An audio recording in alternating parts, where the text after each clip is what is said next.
आज से अकीदतमंदों के लिए खुले बाबा केदारनाथ के दरवाजे। उत्तराखंड के सीएम पुष्कर सिंह धामी मौके पर रहे मौजूद। कपाट खुलने से पहले अकीदतमंदों की भारी भीड़। फूलों से सजाया गया केदारनाथ धाम। अकीदतमंदों में दिखा उत्साह। पहले दिन दर्शन करने के लिए 12,000 तीर्थयात्रियों ने कराया है नॉमिनेशन। वाराणसी में ज्ञानवापी मस्जिद अहाते और श्रृंगार गौरी की आज होगी वीडियोग्राफी। मस्जिद कमेटी कर रही है वीडियोग्राफी की मुखालिफत। कहा, मस्जिद के अंदर वीडियोग्राफी करने की इजाजत नहीं मिली है। करनाल केस को लेकर जी मीडिया को मिली एक्सक्लूसिव जानकारी। खुफिया एजेंसी के जराये के मुताबिक मुल्क के कई इलाकों में छिपे हैं स्लीपर सेल्स। 120 के करीब हो सकते हैं स्लीपर सेल्स की तादाद। पीएम मोदी आज जैन आलमी कारोबार तंजीम के जीतो कनेक्ट 2022 का करेंगे इफ्तिताह। वीडियो कॉन्फ्रेंसिंग के जरिए होंगे शामिल। मरकजी वजीर दाखिला अमित शाह का सीएए को लेकर बड़ा बयान। कहा, कोरोना खत्म होते ही लागू करेंगे सीएए। घुसपैठ को होने नहीं देंगे। ममता बनर्जी ने कहा, फिर से पार्लियामेंट में लेकर आए बिल। हैदराबाद हॉरर किलिंग मामले में पुलिस को मिली बड़ी कामयाबी। कत्ल में शामिल भाई और जीजा को पुलिस ने किया गिरफ्तार। आज से 2 रोजा तेलंगाना दौरे पर कांग्रेस एमपी राहुल गांधी वरांगल में अवामी रैली को करेंगे खिताब।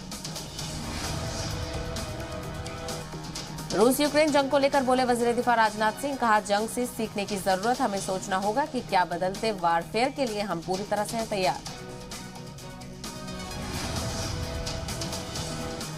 राजस्थान में हुंकार रैली के दौरान बीजेपी लीडर के मुतनाजा बोल। कहा, कई मुसलमान हैं कन्वर्टेड हिंदू। आज नहीं तो कल इन्हें वापस हिंदू बनना होगा। दिल्ली एनसीआर में अगले 2-3 दिन में हो सकती है बारिश। महकमा मौसमियात ने दिल्ली में मई महीने की शुरुआत में ही येलो अलर्ट किया जारी। दिल्ली में अब सक्षम परिवार के पास होगा बिजली सब्सिडी छोड़ने का ऑप्शन। 1 अक्टूबर से नए निजाम होंगे नाफिज।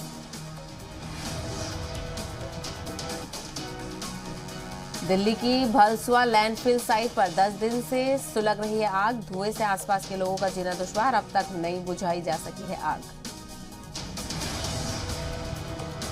दिल्ली के रामपुरा इलाके में कई फैक्ट्रियों के अंदर छापेमारी। 48 बच्चों को किया गया रेस्क्यू। बच्चों से कराया जाता था 10 से 12 घंटे काम। मुंबई के किंग सर्किल इलाके में ब्रिज के नीचे फंसी ट्रक चालक पर ड्राइवर पर लगा लापरवाही का इल्जाम। अयोध्या को लेकर महाराष्ट्र में गरमाई सियासत। राज ठाकरे से पहले 12 मई को आदित्य ठाकरे जाएंगे अयोध्या। तमिलनाडु में मजहब तब्दीली को लेकर मद्रास हाईकोर्ट ने स्टालिन सरकार को लगाई फटकार। कहा, मजहब तब्दीली पर लगाम लगाने के लिए गाइडलाइन क्यों नहीं। ब्राजील में चल रहे डेफ ओलंपिक में गोरखपुर की बेटी आदित्य यादव का कमाल। बैडमिंटन की चैंपियनशिप में भारत को दिलाया गोल्ड। सीएम योगी ने ट्वीट करके दी मुबारकबाद। संभल में रियासती वजीर ममलकत संजीव कुमार ने ओम प्रकाश राजभर पर साधा निशाना। कहा, ओम प्रकाश राजभर बेपैंदी के लौटे हैं, इधर उधर लुढ़कते रहते हैं। कानपुर में बिकरू कांड से सुर्खियों में आए विकास दुबे। गैंग के मेंबरान की इमलाकों की जब्त। गैंग के गिरफ्तार 32 मेंबरान पर पुलिस ने गैंगस्टर एक्ट के तहत किया केस दर्ज। ग्रेटर नोएडा पुलिस ने अगवा हुए 1.5 साल के बच्चे को किया बरामद। पुलिस ने महज 3 घंटे में किया बरामद। औलाद नहीं होने पर ठेकेदार ने रची थी अगवा करने की साजिश। यूपी के बागपत में स्कूल के तालिबे इल्म की मौत मामले में बड़ा action. School manager SB Yadav और ड्राइवर गिरफ्तार।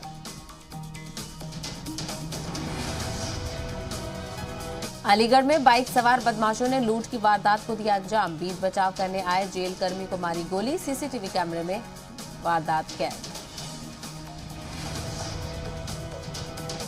कोरोना पर फिर देखा डब्ल्यूएचओ का हिंदुस्तान मुखालिफ एजेंडा। दुनिया में कोरोना से सबसे ज्यादा अमवात भारत में हुई। वजारत सेहत ने रिपोर्ट को बताया गलत।